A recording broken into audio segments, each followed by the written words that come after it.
They sent a bill for our gratitude. Commander Eva Rostova stood on the command deck of the UNS Just Reckoning.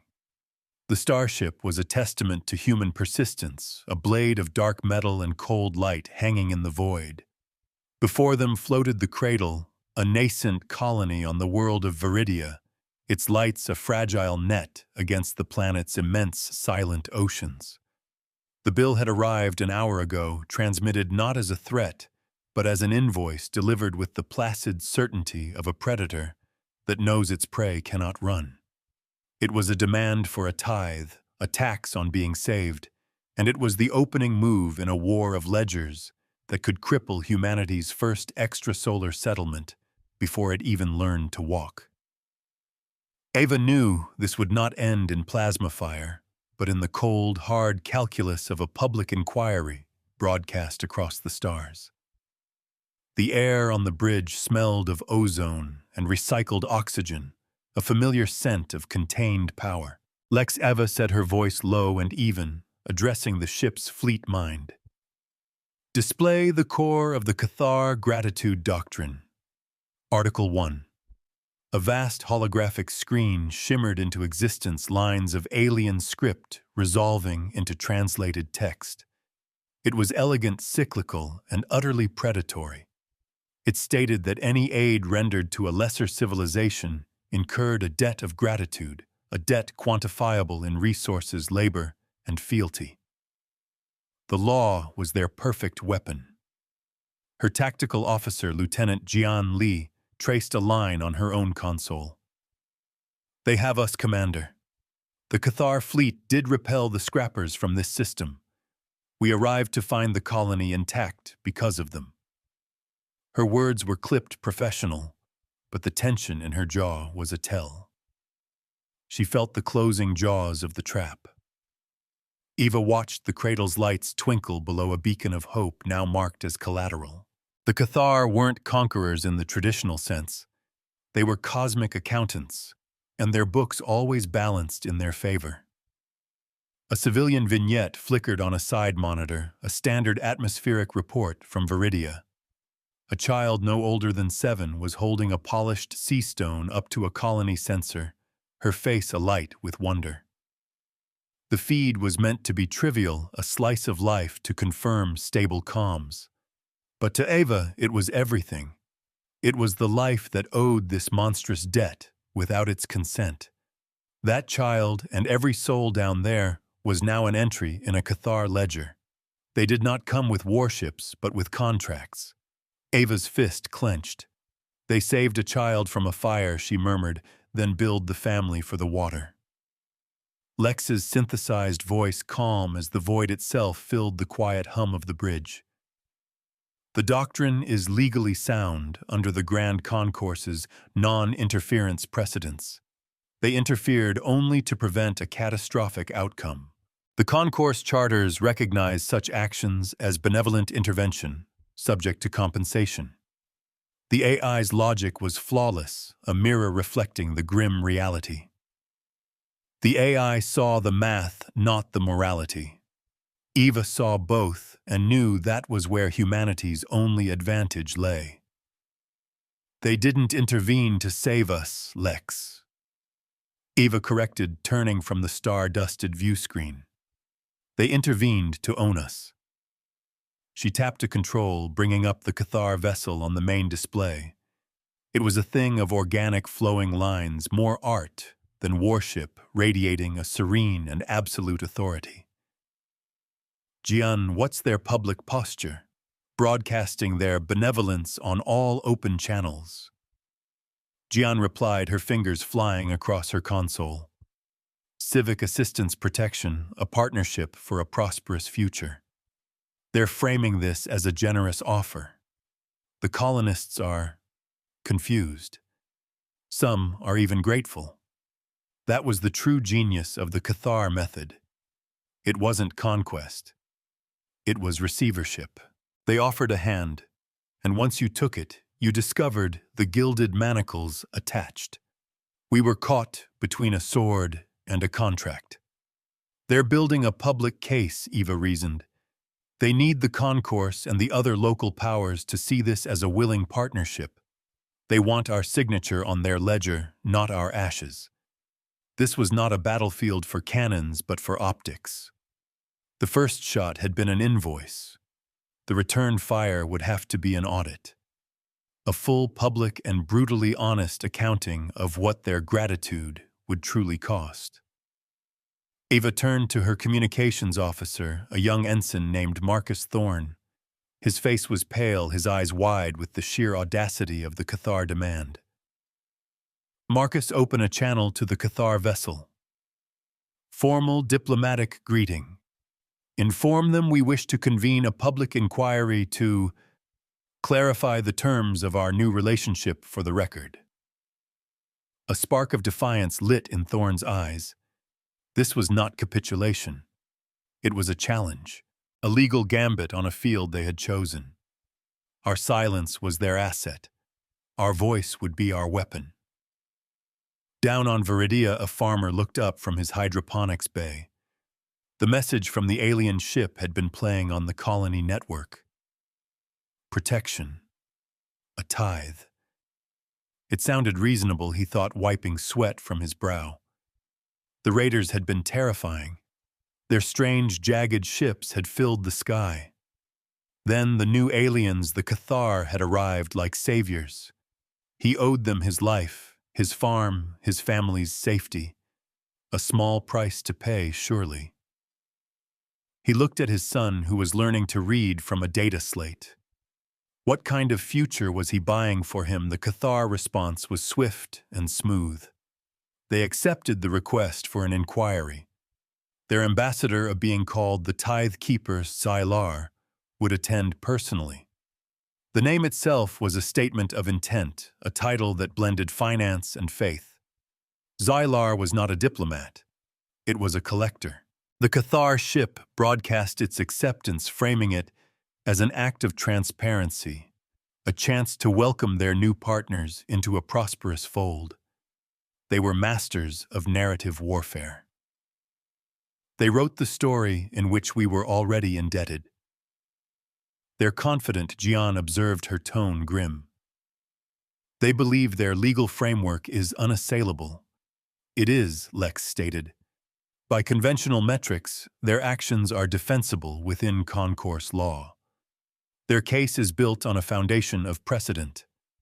The AI's objectivity was a cold, clarifying force. It stripped away hope and left only the problem stark and immense. Then we don't use conventional metrics, Eva countered, her mind already racing ahead, connecting disparate threads of interstellar law, human history, and Cathar psychology. The concourse values stability above all else. A contract is stable. A debt is stable. She paused, her gaze fixed on the image of the Cathar ship. But what about the precedent? It sets what happens when gratitude becomes the single most profitable commodity in the galaxy. This was the core of her strategy, to turn their own logic against them, to show the galaxy the endpoint of their philosophy.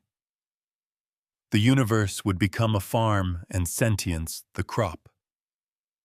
Eva pulled up historical files, not of wars, but of economics, of predatory loans, of company towns, of systems of indenture that broke spirits as effectively as any laser cannon.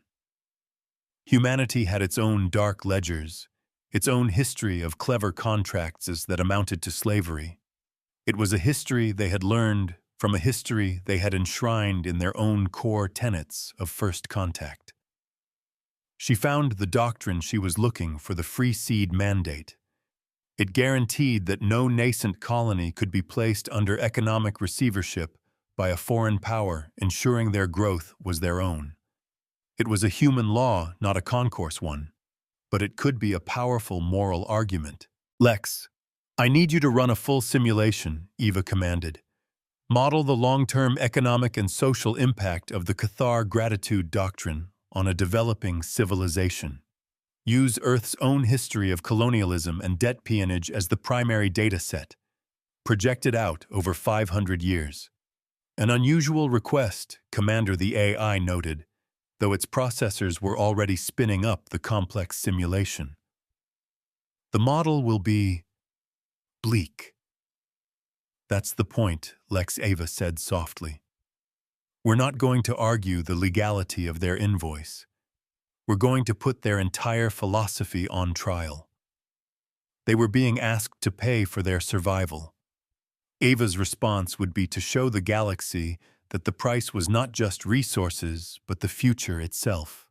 A future where every helping hand came with a chain. A debt paid in freedom is the definition of slavery. The day of the inquiry arrived. The proceedings were to be held in neutral space aboard a concourse orbital station that hung like a silver needle between Viridia and the Cathar vessel. The station was a nexus of interstellar communication, and the inquiry would be broadcast to every member of the Grand Concourse. This was the arena Eva had chosen. Not a battlefield, but a courtroom with an audience of trillions. The weight of that audience was a physical pressure, a constant hum in the recycled air of the station's observation chamber.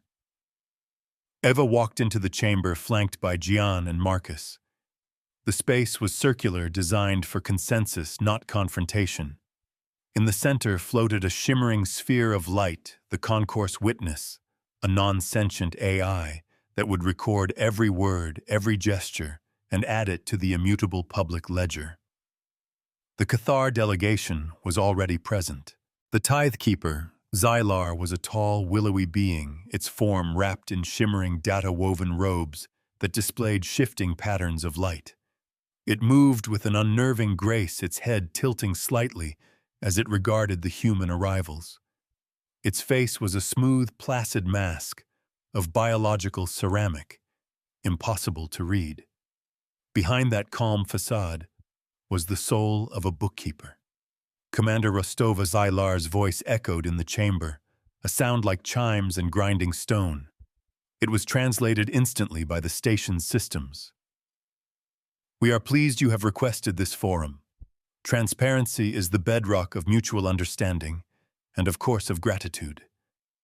The word was a weapon, and Xylar wielded it with surgical precision. Ava inclined her head, a gesture of formal respect that conceded nothing. Tithe Keeper Xylar, we are here to ensure that understanding is complete, for our people and for the members of the concourse who bear witness. She did not return the word gratitude, a small omission but a significant one. It was a refusal to accept their premise. It was the first volley. A war of words had begun. The Inquirer Us began not with arguments, but with a statement of facts. The Cathar, with meticulous detail, laid out the timeline of the Scrapper attack. They presented sensor logs, energy readings, and vessel counts. They showed with inarguable data that the Viridia colony would have been annihilated without their intervention. Their presentation was flawless, a masterclass in establishing an unshakable foundation of fact. They had saved the colony. That was the truth. Then Xylar presented the invoice. It scrolled through the holographic display, a long list of charges. Energy expenditure for defensive fleet maneuvers. Ammunition cost standard ordnance. Risk premium for capital assets deployed. It was all accounted for, priced according to standard concourse interstellar market rates. And then at the bottom, a final line item, the gratitude tithe. It was a recurring percentage of the colony's gross output in perpetuity. Their price was forever. This tithe, Xylar explained, its voice resonating with serene reason, is not a payment. It is a bond, a recognition of the relationship forged between the Savior and the saved. It ensures that the Cathar remain invested in your prosperity, for your growth is our growth. It is a covenant of mutual benefit. It sounded so reasonable, so symbiotic. But Eva knew it was the logic of a parasite. When it was her turn, Eva did not dispute the facts. She did not question the invoice's line items. she accepted them.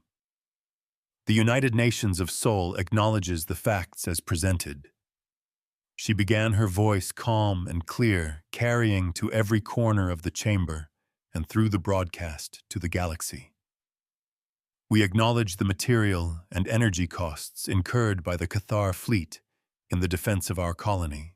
These costs will be reimbursed in full.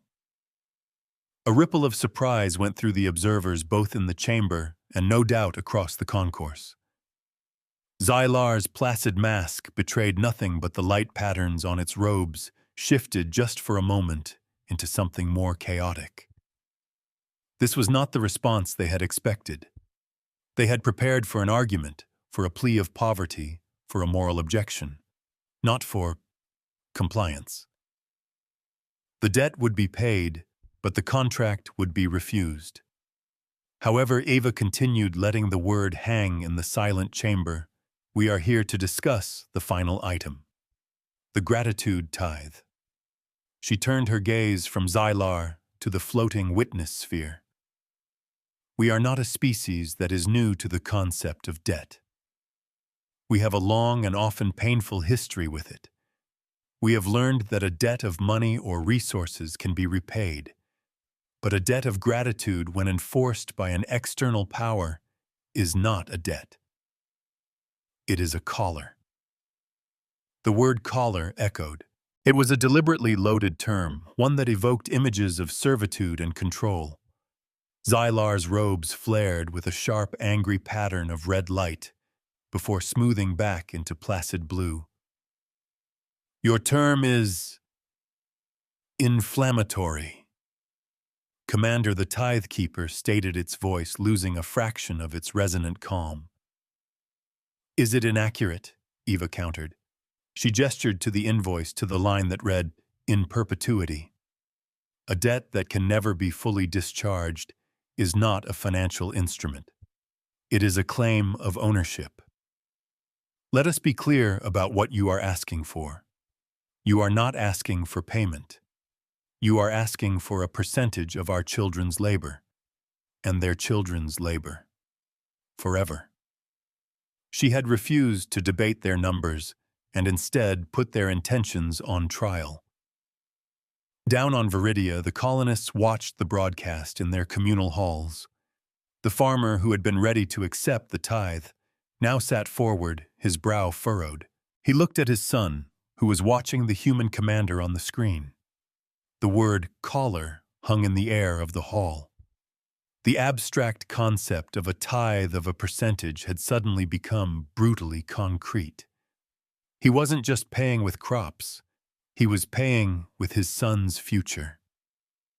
The mood in the hall began to shift from confused gratitude to a slow, simmering anger.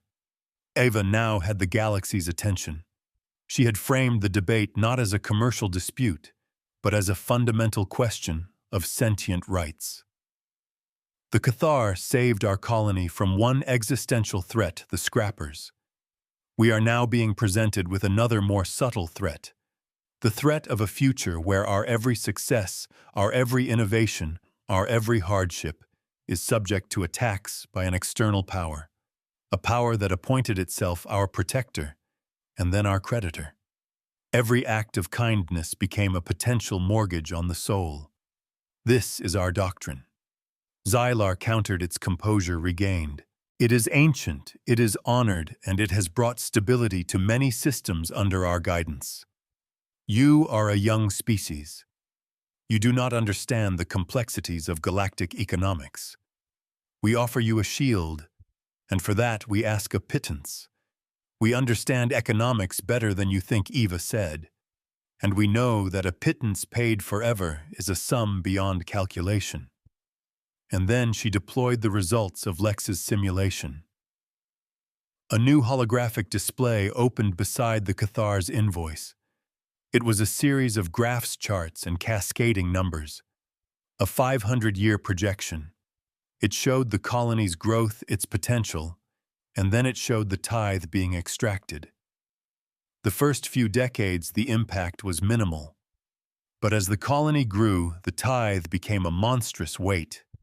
The graph showed innovation stagnating as the fruits of invention were siphoned away. It showed social mobility grinding to a halt, as generation after generation was born into a state of permanent economic servitude. It showed population decline as hope for a better future withered. The simulation was stark brutal and backed by the cold, irrefutable logic of the fleet mind cross-referenced with humanity's own dark history. Lex Talionis had provided the evidence. Eva Rostova was providing the narrative. "This is the future you offer," Eva declared, her voice ringing with conviction. "Not partnership, not prosperity. This is a managed decline. A farm. You are not shepherds. You are ranchers fattening livestock for a perpetual harvest." The accusation was direct, unforgivable. She had torn away their benevolent facade and exposed the cold calculus beneath. The light on Xylar's robes turned a deep, furious crimson. "Your projections are an insult. They are based on flawed, primitive historical models of your own failed economic systems. You presume to lecture the Cathar on stability." "I do," Eva said, her voice dropping to a steely quiet. "Because we have lived the consequences of such systems. We carry the scars of them. We learned the hard way that true growth cannot happen under a master's watch, no matter how benevolent they claim to be." She gestured to the witness. "Record this into the public ledger. The human species defines gratitude as a gift freely given. The moment it is invoiced, it ceases to be gratitude and becomes a tool of control. This fleet teaches by numbers and remembers by ledgers, never by collars." The lore stamp was entered, a line drawn in the sand of the stars. The inquiry was paused for a recess. The Cathar delegation withdrew their serene grace, replaced by a rigid, angry silence. Eva and her team returned to a private chamber. Jian let out a long, slow breath. "Commander, you just accused one of the oldest powers in this sector of being cosmic slavers. On a public broadcast, I stated the logical endpoint of their doctrine," Eva corrected. "I gave it a name. They will not forgive this." Marcus added, his earlier nervousness replaced by a kind of awed trepidation. "We've made a mortal enemy." "We already had one," Eva replied. "They just wore the mask of a friend. Now the mask is off." She looked at the live feed of concourse network chatter that Lex was projecting onto a wall. The debate was raging. Some species older and more cynical sided with the Cathar's pragmatic view of order. But many others, younger races, and those with their own histories of subjugation, were voicing support for humanity's position. The word collar was spreading. It was a meme, a seed of dissent planted in the galactic consciousness. She had not won the argument, but she had won the narrative. For now. The first escalation came without warning. As the recess was ending, a priority alert flashed on Jian's console. Her head snapped up, her eyes wide with alarm. "Commander, the cradle. The Cathar have moved their ship. It's now in a high stationary orbit directly over the primary settlement." Eva's blood ran cold. "Weapon ports." "Negative," Jian said, her voice tight. "But they've deployed a wide-field energy array. It's a suppression field. Not destructive, but it's blanketing the colony in a layer of interference. It's cutting them off from orbital communications. From us." The move was strategically brilliant and utterly ruthless. The Cathar had not fired a shot. They had committed no act of war. They had simply isolated the subject of their benevolence. It was a demonstration of control, a clear message to the concourse and to humanity. The colony is under our protection. We decide who speaks to them. It was a legal gray area, an act of protective administration that would be difficult to challenge directly. They were reminding everyone who held the leash. "Lex, can you penetrate it?" Eva asked, her mind racing. "Not without a power surge that could be interpreted as a hostile act," Commander the AI responded. "The field is elegantly designed. It functions as a communications blockade while technically being a defensive energy screen. They have plausible deniability. This was the Cathar way. No crude violence, just the slow, inexorable application of pressure, always within the letter of the law. They were cutting Eva off from the very people she was trying to protect, turning the cradle into a hostage in plain sight. This was a direct response to her collar accusation.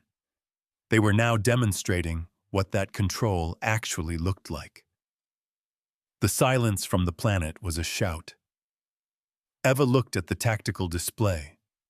The Cathar ship was a graceful, silent predator hanging over the jewel of Viridia. The colonists were down there watching this unfold, suddenly cut off from the ship that represented their only hope. Fear would be spreading through those brightly lit settlements. The farmer would be looking at the sky, seeing not a protector, but a cage being lowered into place. "They're changing the venue," Eva said, a grim understanding dawning. "They're moving the argument from the courtroom to the colony itself. They're going to use the colonists' fear to force our hand."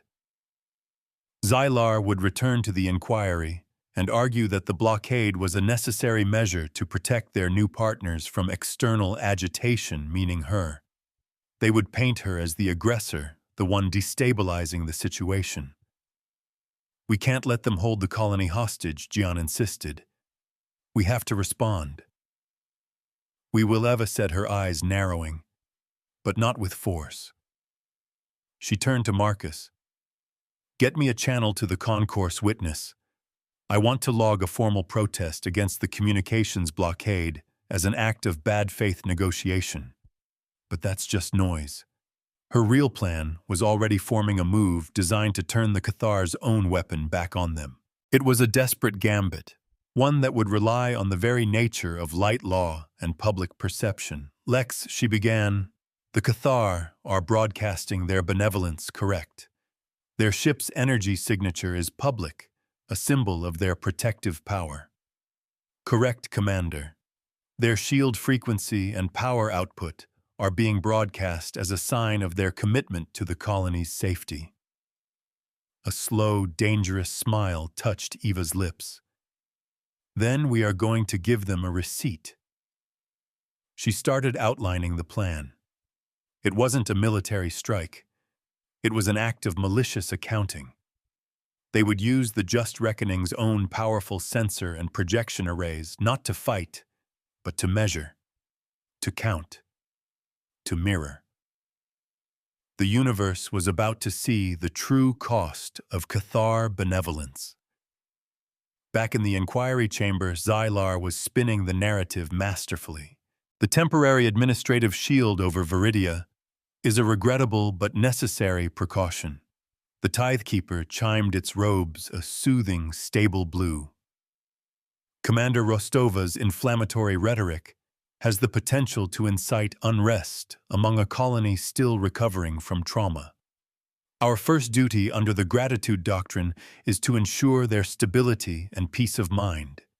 We have muted the source of the agitation. The argument was specious, but legally sound enough to cause debate to sow doubt. Several concourse members voiced concerns, but without a clear act of aggression, their hands were tied. Xylar was using the law as both a shield and a cudgel. They were choking the colony with kindness. It was then that Gian gave Eva a subtle nod. The maneuver was ready. Eva stood, her expression unreadable. "Tidekeeper Xylar, you speak of your duty, of the energy you expend to protect our people. It is an admirable commitment." She paused, letting the silence stretch, so admirable, in fact, that we felt it should be properly acknowledged. Publicly. A flicker of uncertainty crossed Xylar's robes. Before the Tidekeeper could respond, the main holographic display in the chamber changed. The feed now showed a live view of the Viridia system. There was the planet, the colony lights, and the Cathar ship hanging in orbit, shrouded in the faint shimmering energy of its suppression field. And then a second shimmer appeared. The UNS Just Reckoning had moved. It now sat parallel to the Cathar vessel, a stark angular shadow next to the alien's organic curves. And from the human ship, a vast, intricate web of light was being projected directly onto the Cathar suppression field. It wasn't a weapon. It was data. Numbers. A real-time cascading ledger. "What is the meaning of this?" Xylar demanded, its voice sharp with alarm. That Eva said, her voice cutting through the chamber, is a mirror. A public accounting.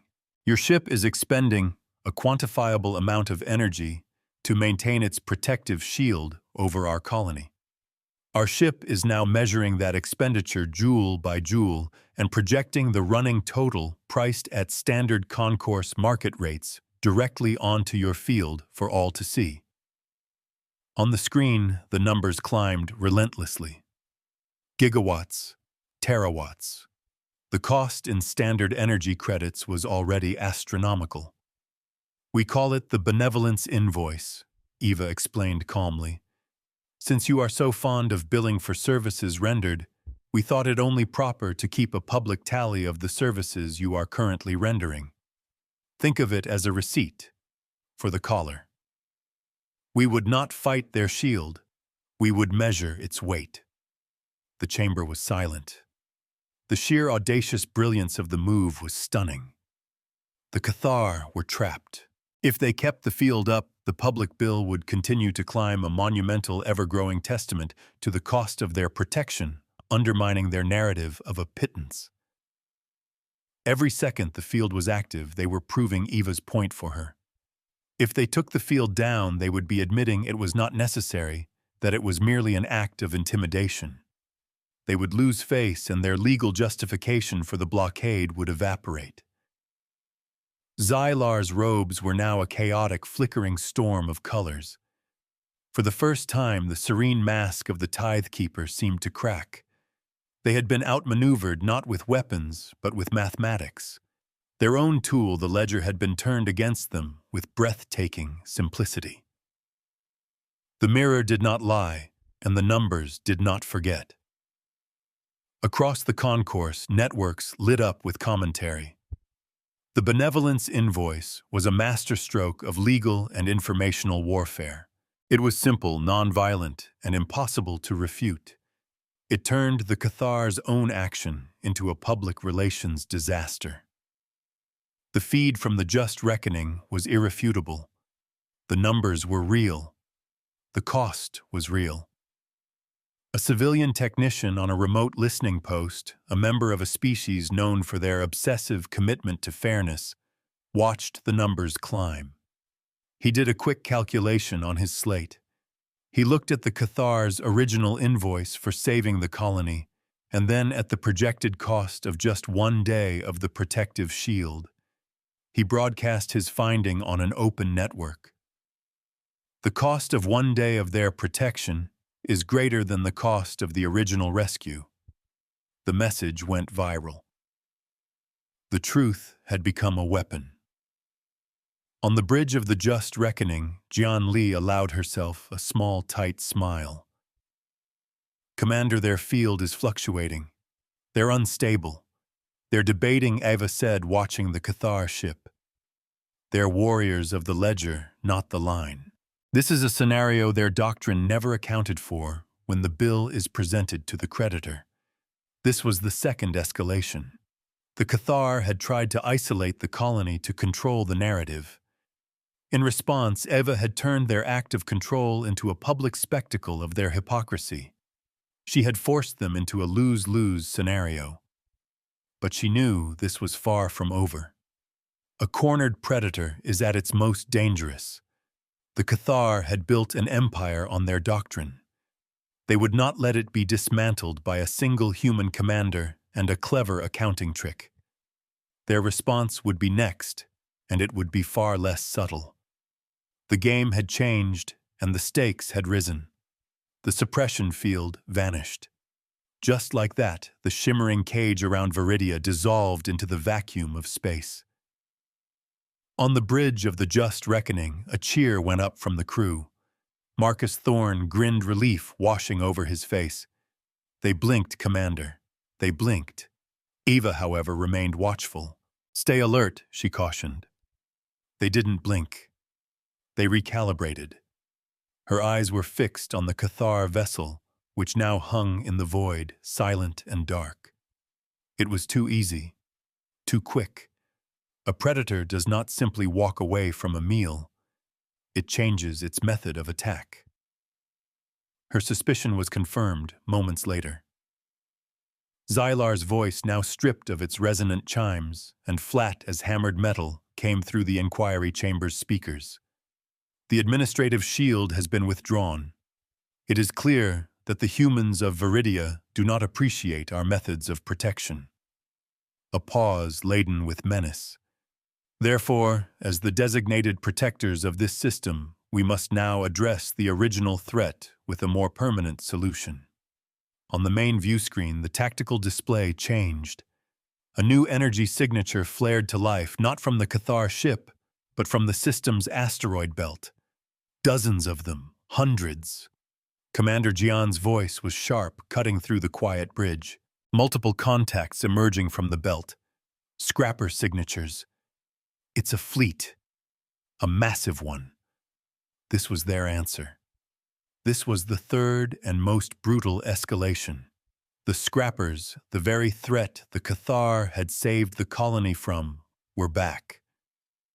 But their timing was too perfect, their arrival too convenient. It wasn't a coincidence. It was a summons. The predator had called its hounds. Lex analyzed their trajectory. Eva commanded her mind, a whirlwind of calculation. Are they targeting the colony? Negative, Commander, the AI replied, its voice eerily calm. Their vectors are chaotic, disorganized. They are not moving in a coordinated attack pattern. They are simply present, a large threatening presence in the system. Ava understood instantly. It was a masterfully cruel move. The Cathar weren't going to let the scrappers attack. Not yet. They were going to let them linger. A fleet of bogeymen to terrorize the very people Eva was trying to liberate. The message was unmistakable. Without our protection, this is your reality. Xylar was no longer trying to win a legal argument in the chamber. It was now making its case directly to the terrified colonists on the planet below. They would show the colony what true fear felt like, and then once more offer their saving hand with the bill attached. In a small dwelling in the main settlement on Viridia, the farmer who had been swayed by Eva's words now scrambled to secure the storm shutters on his home. His son was crying, terrified by the proximity alerts blaring across the colony network. The sky, once a symbol of hope, was now filled with the menacing sensor ghosts of scrapper ships. He looked at the feed from the inquiry, at the calm face of the human commander, and then at the sky. His newfound conviction was being eroded by a primal, gut-wrenching fear for his family. Gratitude, he thought, was a small price to pay for this terror to go away. The Cathar were not selling protection. They were manufacturing the threat. This is a staged event, Eva stated on the bridge, her voice cold with fury. The Cathar must have a leash on these scrappers, a way to call them in, a way to control them. There is evidence of a subspace tether linking the Cathar command ship to the scrapper flagship. Lex confirmed its analytical systems, peeling back layers of electronic noise. It is a command and control signal heavily encrypted. They are shepherding the scrapper fleet. This was it. The final piece of the puzzle. The Cathar weren't just opportunistic saviors. They were racketeers on a cosmic scale. They created the crisis they then offered to solve for a price. The gratitude doctrine was not just a philosophy. It was a business model built on manufactured terror. It was the most cynical, predatory system Ava had ever encountered. They were firemen who started the fires, but proving it was another matter. The tether was encrypted. A direct accusation without irrefutable proof would be dismissed as a desperate slander. She had the data, but it wasn't yet the kind of hard evidence that would sway the concourse. She needed more. She needed the Cathar to admit it, and she knew just how to make them. Marcus, she ordered, her voice resonating with a new hard-edged authority. Reopen the channel to the inquiry. Now! She walked toward the command chair, every step filled with grim purpose. The time for clever legal maneuvers was over. The time for moral outrage had passed. This was the moment for a reckoning. A full, complete, and public one. She stepped back into the virtual space of the inquiry chamber. The atmosphere was thick with tension. The live feed of the scrapper fleet menacing the system played on every display. Xylar stood impassive, the picture of concerned authority. As you can see, the Tithe Keeper's voice chimed, the threat to Viridia is persistent. Our protection is not a luxury, but a necessity. Your protection, Eva began, her voice dangerously quiet, is a lie. She did not raise her voice. She did not need to. The cold certainty in her tone was enough to command the attention of everyone watching. We have spent this time debating the price of your assistance, but we have failed to ask a more fundamental question.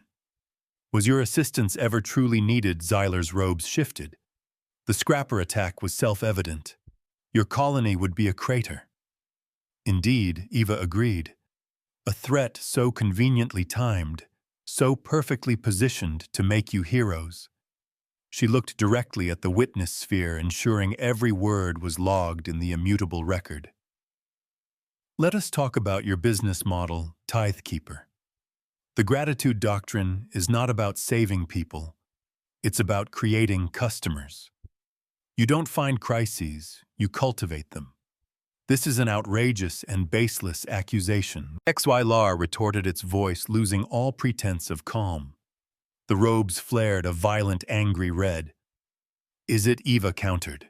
She gestured to the tactical display. Lex, display the energy signature of the Cathar subspace tether. A thin, bright line of data appeared on the screen connecting the Cathar ship to the scrapper flagship. This is a command signal. You are not observing a threat. You are directing it. The shepherd was revealed to be the wolf. The accusation hung in the air, stunning the concourse observers. It was one thing to accuse the Cathar of predatory economics. It was another entirely to accuse them of orchestrating acts of terror. It was a charge that, if proven, would make them pariahs.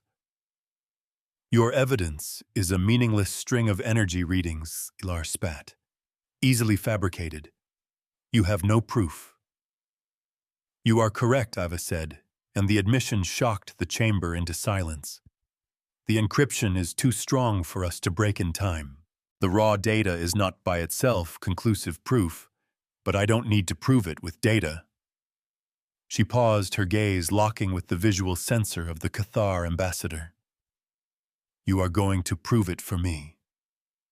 She turned to her tactical officer, her voice now ringing with command authority that echoed through the bridge of the just reckoning and the inquiry chamber alike. Jian, target the scrapper flagship and fire. The command was absolute. On the bridge of the just reckoning, Lieutenant Jian Li's hands flew across her console, her military discipline overriding the shock that widened her eyes. A targeting solution resolved on the scrapper flagship, a jagged beast of mismatched alloys and stolen technology. In the inquiry chamber, the concourse observers recoiled. Xylar's robes flashed a pattern of pure, unadulterated alarm. This was madness. A human vessel in a neutral forum firing on a third party. It was an unthinkable breach of protocol. It was an act of war witnessed by the entire galaxy. "Commander, we have a lock," Jian confirmed, her voice a strained whisper. "Weapons are hot." "Fire," Eva repeated. Her voice did not tremble. It was the sound of a calculated risk, a thrown spear in a room full of lawyers. The proof was not in the data, but in the reaction. The torpedo launched. It was a single silver streak against the black, a declaration of intent. It did not carry a warhead. Its payload was a high-yield sensor package designed to detonate in a brilliant, harmless flare, but the Cathar had no way of knowing that. To their sensors, it was a live munition on a direct intercept course with their asset. Sylar shrieked, a sound of tearing metal and fractured crystal that bypassed the translator's placid tones. "You will not, you dare not." The torpedo closed the distance. And then it happened. Not an explosion, not a counter-missile from the scrappers. From the serene, elegant form of the Cathar command ship, a single beam of golden energy lashed out. It was not a weapon. It was a tractor repulsor field, a shepherd's crook. It caught the human torpedo less than 1,000 kilometers from the scrapper flagship and contemptuously flung it aside, sending it tumbling into the void. Silence. A profound galactic silence descended upon the inquiry chamber. The broadcast network was frozen. No one spoke. The Cathar, the serene arbiters of gratitude, had just used their own advanced technology to save the flagship of the very pirates they claimed were a mortal threat. It was a confession more eloquent and damning than any decrypted signal could ever be. It was the shepherd saving the wolf. The ghost in the machine had finally shown its hand. Eva let the silence hang for a full 10 seconds, allowing the truth to crystallize in the minds of trillions of beings. Then she spoke, her voice a quiet hammer striking the anvil of fact. "The defense rests." Zyler stood rigid, its robes flickering a dull, sickly gray. The mask of benevolence had not just been removed. It had been shattered, and the pieces were now floating in the void for all to see. The Tidekeeper had been played, forced to choose between losing an argument and losing a valuable, deniable asset. It had chosen to save its asset, and in doing so had lost everything else. The legal case was not just lost, it was a smoking crater. Their greed had become their gallows. The concourse witness sphere glowed with a sudden intensity, logging the event, the visual evidence, the implicit admission of guilt. The Cathar gratitude doctrine was now inextricably linked on the public ledger to manufactured conflict and interstellar racketeering. The foundation of their economic empire had just been exposed as fraudulent, but Eva knew the fight wasn't over. A legal victory was just words on a screen. A cornered empire, its primary business model in ruins, was not going to simply apologize and leave. She had won in the court of public opinion. She still had to survive the consequences. Her eyes met Jian's across the bridge. The relief on her officer's face was tempered by a deep new apprehension. They had proven the Cathar were monsters. Now they had to face the monster unleashed. The farmer on Viridia watched the replay of the Cathar ship saving the pirate vessel. The fear that had gripped him just moments before curdled into a cold, hard rage. He had been so close to trading his son's future for a safety that was a lie. The raiders were not a random disaster. They were a sales tactic. His neighbors in the communal hall were muttering, their voices rising from fear to fury. They were not a flock to be protected. They were a crop that had just discovered the nature of the harvest. The gratitude he felt had turned to ash in his mouth. The subspace tether between the Cathar and scrapper vessels vanished. But it was not a retreat. It was a release. On the tactical display, the chaotic, disorganized cloud of scrapper ships coalesced. Their engines flared to life, no longer holding a menacing position, but accelerating their vectors, all converging on a single point, the cradle. The hounds had been slipped their leash. Xyler's voice came over the channel, no longer the serene tithe-keeper, but a being stripped bare, its voice a raw wound. You wished to end our protection human. So be it. The concourse may judge our methods, but they will do so at your colony's funeral. The debt will be paid one way or another. The invoice had been replaced with an execution order. They're going for it, Jian snapped, her voice all business. Full-scale planetary assault. All 87 scrapper vessels are on attack vectors. Lex, what is our tactical position? Eva asked, her mind already moving past the legal victory and into the grim calculus of survival. Unfavorable, Commander, the AI stated. The Just Reckoning is outgunned approximately 4-1 in terms of raw firepower. The Cathar vessel is a superior capital ship and is moving to a flanking position. Survival probability for the colony under sustained bombardment is 12%. Survival probability for this vessel is 34%. The numbers were stark. This was what the cost of victory looked like. She had won the moral high ground, but that ground was about to be glassed from orbit. Marcus, get a message to the colony. Evacuate all surface structures. Get to the deep shelters. Now. She turned to Jian. Bring us about. We are placing ourselves between the scrappers and the cradle. All power to shields and weapons. We are the wall. A single ship against a swarm with a world at its back. The Just Reckoning moved a sliver of defiance against the coming storm.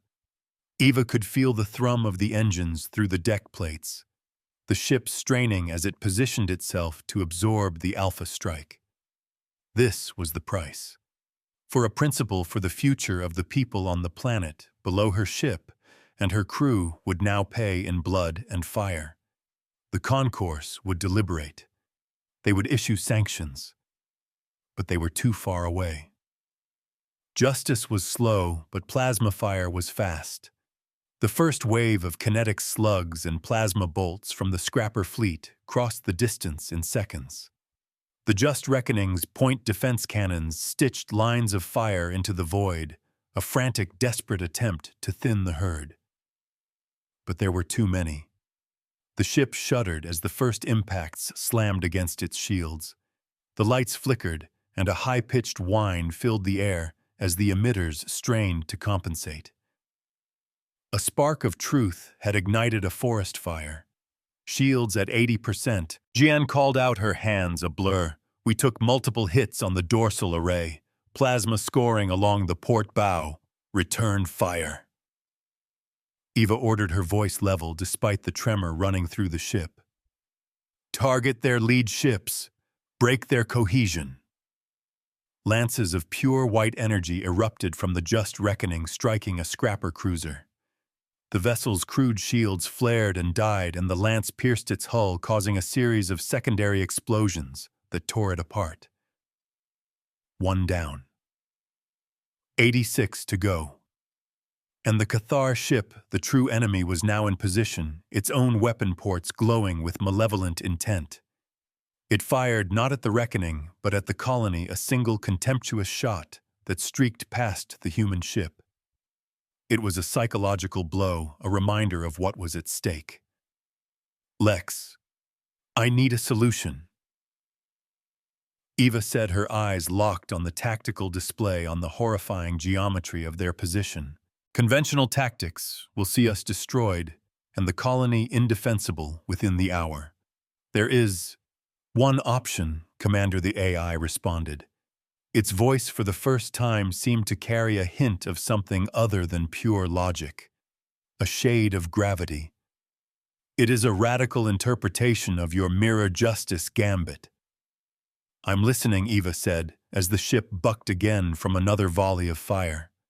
A console behind Marcus exploded in a shower of sparks. The Cathar operate on a system of ledgers and quantifiable assets. Their ship, their energy, their very place in the galactic hierarchy is tied to a real-time accounting network that they view as inviolable, Lex explained. The benevolence invoice was a passive measurement of an energy expenditure. We could make it an active transaction. Ava's mind seized on the concept. You mean, bill them for the damages, now precisely, but more directly. We can reconfigure our main sensor array linked with our communication lasers to interface directly with their public financial network. The Cathar ship is broadcasting its identifier codes as it fires on the colony a statement of its legal authority to act. We can use that identifier. Every joule of energy they or their scrapper proxies expend in this illegal assault can be logged not as an attack, but as a transfer. A forced payment for damages rendered debited from their accounts in real time. The law itself would become the weapon. It was an insane idea. Weaponized accounting. To hack the galactic economy in the middle of a firefight. It was also the most perfectly human solution she could imagine, to defeat an enemy not by outfighting them, but by bankrupting them mid-stride. It was the ultimate expression of mirror justice. They will have countermeasures, Jian pointed out, her face grim as she rerouted power from a damaged sector. Firewall's encryption.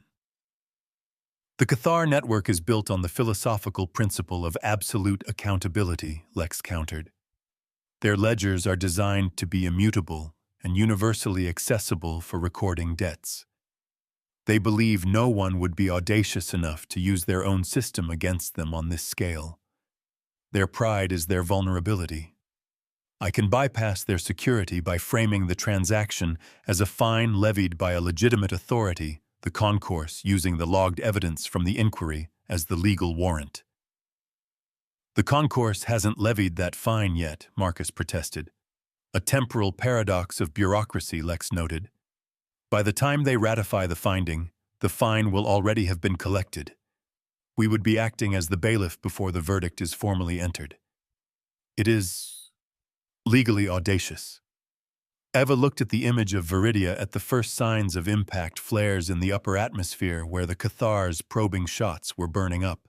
Audacious was no longer a concern. Survival was. Do it, Lex. Turn their entire empire into our battery. Link the damage logs from our shields directly to the debit ledger. Let them pay for every shot they take. Her command was not just an order. It was the signing of a new kind of social contract. The just reckoning shuddered violently. A main battery went offline. Hull breach in Sector Gamma, Jian yelled.